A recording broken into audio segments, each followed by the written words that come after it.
Episode 4. When she was 10, she was chubby and had a few missing teeth. Next door to her house lived Uncle Tuan's family. Her parents had long been close with them. Uncle Tuan had a son named Nam, 4 years older than her. For some reason, he had always disliked her. Meanwhile, she adored playing with him and would stubbornly follow him around. Even after he repeatedly warned her to stay away, she kept tagging along. Annoyed, he once pushed her, causing her to fall and cut her hand on a piece of broken tile.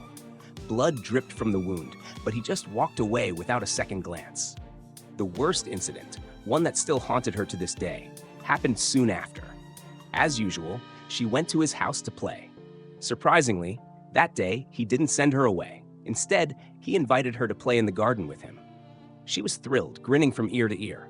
But soon, her skin began to itch uncontrollably. She scratched and scratched, red rashes popping up everywhere. When she took off her jacket, she was horrified to see it crawling with caterpillars, which fell to the ground in bunches. Terrified, she turned pale and began to shake. But Nam? He didn't care. He just stood there, laughing and mocking her. He said, "Only idiots play with you. You're fat and ugly. This is your warning." She was so furious she wanted to tear him apart.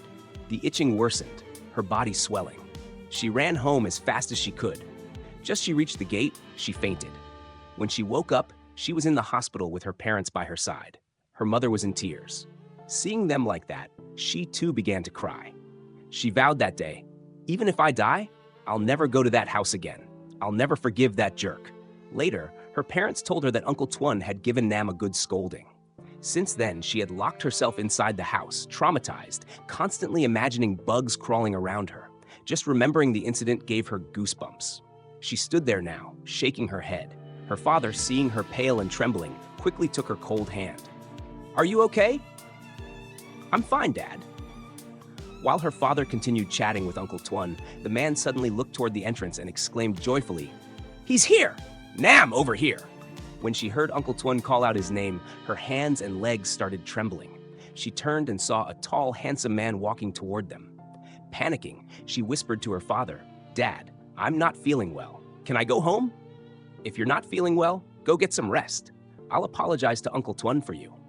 "Thank you, Dad. I'll head out now." She quickly turned and walked away in the opposite direction, nearly running out of the venue. Nam saw her leaving hastily and caught a glimpse of her before she disappeared. Outside the lobby, she stopped to catch her breath. Whoa, thank goodness I didn't run into that annoying jerk. My heart would have leapt out of my chest. Just as she was calming down and about to head to the car, someone came walking in.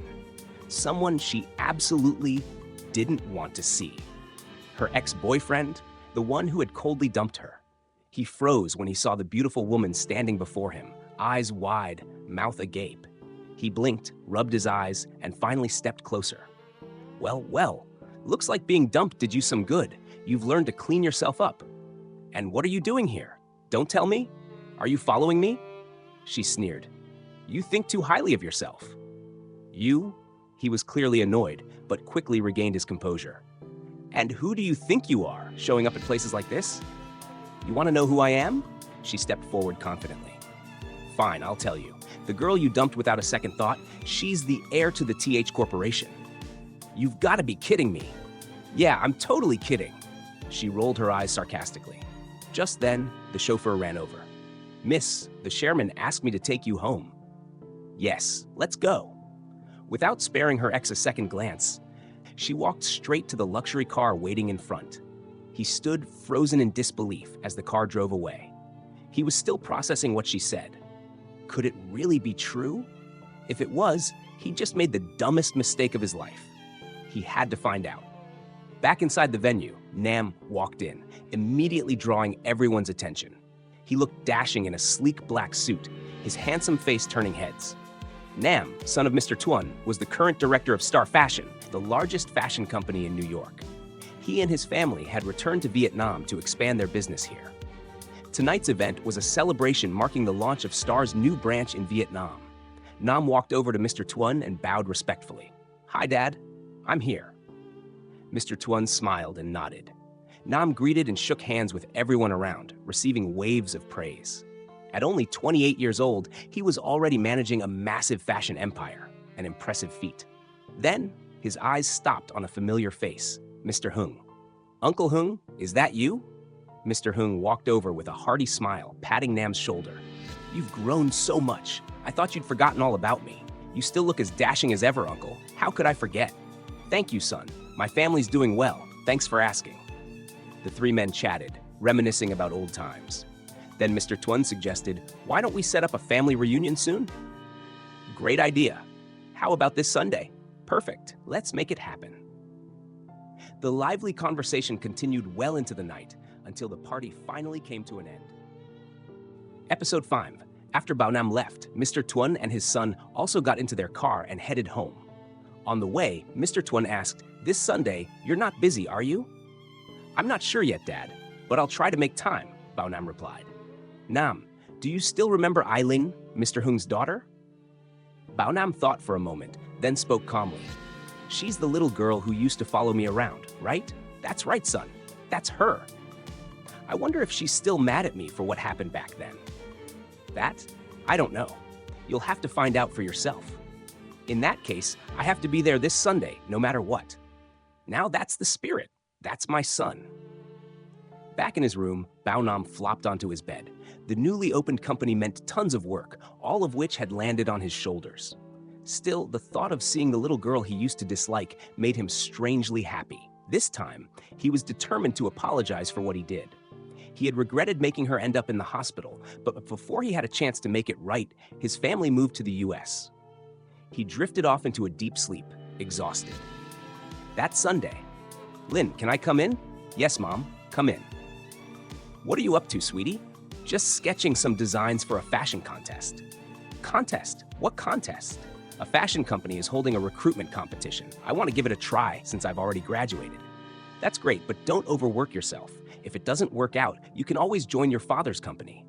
"I know, Mom. I'll do my best. So why were you looking for me?" Today Mr. Twun's family is coming over. Get ready and come down for lunch with everyone, okay?" "What? Why?" Lynn froze. "What's wrong?" Is it just Mr. and Mrs. Twun, or is their son coming too?" "The whole family's coming, dear, including their son." "Oh no." She quickly picked up her phone and called her best friend. "Hello? Why are you calling me so early?" "Lee, help. What do I do now?" "Calm down and tell me what's going on." Lynn told Lee everything. "All right, here's what you're going to do." Moments later, she rushed downstairs, out of breath. "Mom, Dad, it's Lai. She got into a bike accident. I have to go see her." "What? Is she okay?" "I'm not sure. I have to go now." "Go, but keep us updated, all right?" "Yes, Dad. Please apologize to Mr. Rai Twun for me." She dashed out, hailed a taxi, and headed straight to Lai's house. Just after she left, the Twun family arrived. Everyone was cheerful as they reunited and reminisced. As Baonam stepped into the house, he looked around, searching for that familiar face, but she was nowhere to be found. Mr. Twun noticed and asked, "Where's Lynn? I haven't seen her in ages." "She went to check on a friend who got into an accident. She sends her apologies," Lynn's mom explained. "That's all right. We'll meet her some other time." They all enjoyed a lively meal and moved to the living room for tea. Lynn's mother brought out an old photo album. Everyone laughed as they looked through the silly childhood photos. Baonam smiled when he saw the photos of him and Ling as kids. "I wonder what that chubby little girl looks like now," he thought to himself. When they reached the last photo, his mother pulled it out of the album. "Look at this one. She turned out so pretty, Nam, look!" He took the photo and stared at it, Lynn in her graduation gown, smiling radiantly. His eyes widened. "I've seen her before," he said, almost in a whisper. "You have?" his father asked. "Yeah, at the party the other day. But I think she left because she knew I was there." Mr. Twun smiled, understanding the situation. Still gazing at the photo, Baonam turned to Mrs. Lin. "Auntie, can I have this picture?" "Of course, dear. Take it." Back in his office, he leaned back in his chair, staring at the photo. "You've grown into a beautiful woman. I bet you still hate me, but I'll find you soon," he whispered, heart pounding. That evening, when Lynn got home, she saw a familiar figure waiting by the gate, her ex. She ignored him and walked straight to the door, but he grabbed her hand. "What the hell are you doing? Let go of me." "Lynn, just listen to me, please. I'm sorry. I messed up. Can we start over?" You think you're worthy of a second chance? She sneered. I know I was wrong. Please, just hear me out. Enough. I don't want to hear another word. Go away. I don't want to see your face ever again.